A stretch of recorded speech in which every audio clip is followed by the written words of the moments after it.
Most people who have served in the United States Senate have never done what Mitch McConnell did today. Today, Mitch McConnell, for the first time in his 37 years in the Senate, went to the Senate floor to give a speech pleading with the House and Senate not to impeach a Supreme Court justice.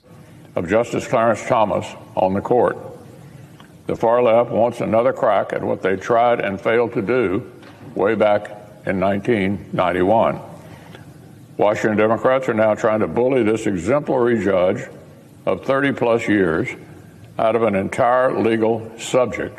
You can live several lifetimes in the United States Senate and never worry about a Supreme Court justice being impeached, never even think about it. But Mitch McConnell is worried about that today after reporting by our first guest tonight, Bob Woodward and Robert Costa, about Clarence Thomas's wife's communications with the last Trump White House Chief of Staff, Mark Meadows, about illegally overturning the presidential election. There is nothing more rare in American government than the impeachment of a Supreme Court justice. We have had more presidents assassinated than Supreme Court justices impeached. What's up, everybody? Major Retired Richard Ojeda here. In Moscow, Mitch had to deliver a speech on the Senate floor to help shield his insurrectionist buddy, Clarence Thomas. And folks, I want you all to realize just how rare this is. A Supreme Court justice was impeached only once in the history of this nation, and that was back in 1805. And there's hardly been a serious whisper of impeaching a justice in modern history.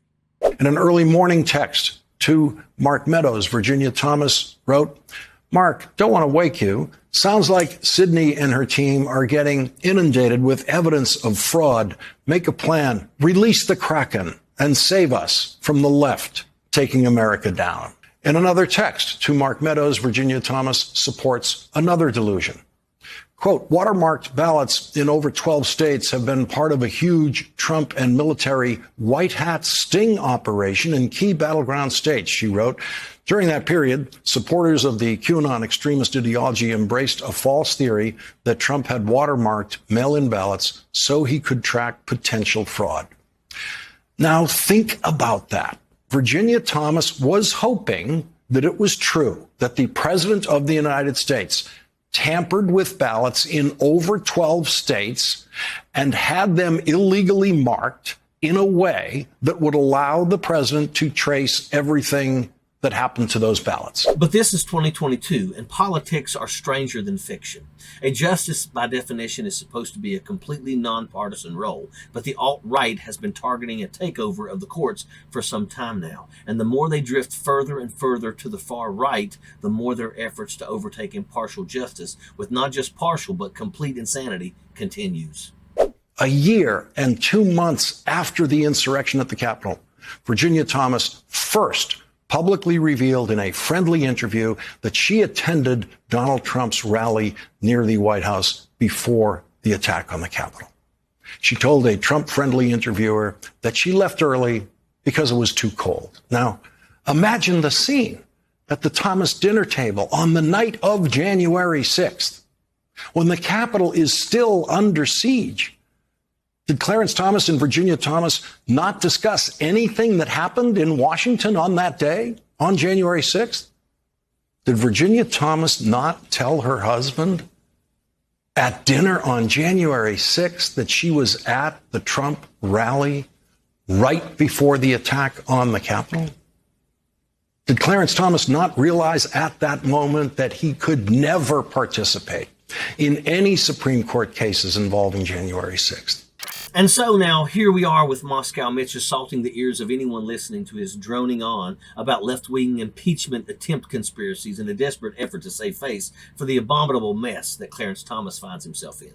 First off, Mitch, we all long for the days when we didn't have to impeach anybody. Nobody likes this fascist crap that your bosom buddies are trying to pull on our free and fair democracy.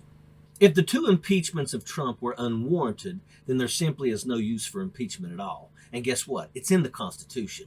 What the hell is impeachment for if not to remove someone performing undeniable anti-American and criminal actions? And that's exactly what we have in the anti-American criminal ex-resident of the White House. And when you have the wife of Clarence Thomas swearing an oath to fascism and destruction of American democracy, that's a pretty strong hint that there are issues afoot. And it's all an allegiance to the aforementioned twice impeached orange degenerate. The entire Trump fascist movement should have been impeached and forever removed from American consciousness no later than the disgrace of January the 6th. And here Jenny Thomas was found to be one of the staunchest advocates for the destruction of our country on that day. So look, Mitch, you can make all the crybaby speeches you want. When impeachment is called for people that should be impeached, that's what the whole concept exists for. I know you're not too keen on the Constitution, so that's probably news to you. The circumstances behind the Trump impeachments go so far beyond justification for impeachment. In any court based on law and order, he should have and would have been convicted 100-0. I guess that's why Mitch and his buddies want to pack the courts with partisan imbeciles who play ball to bribes and encourage corruption if there's partisan gain to be had.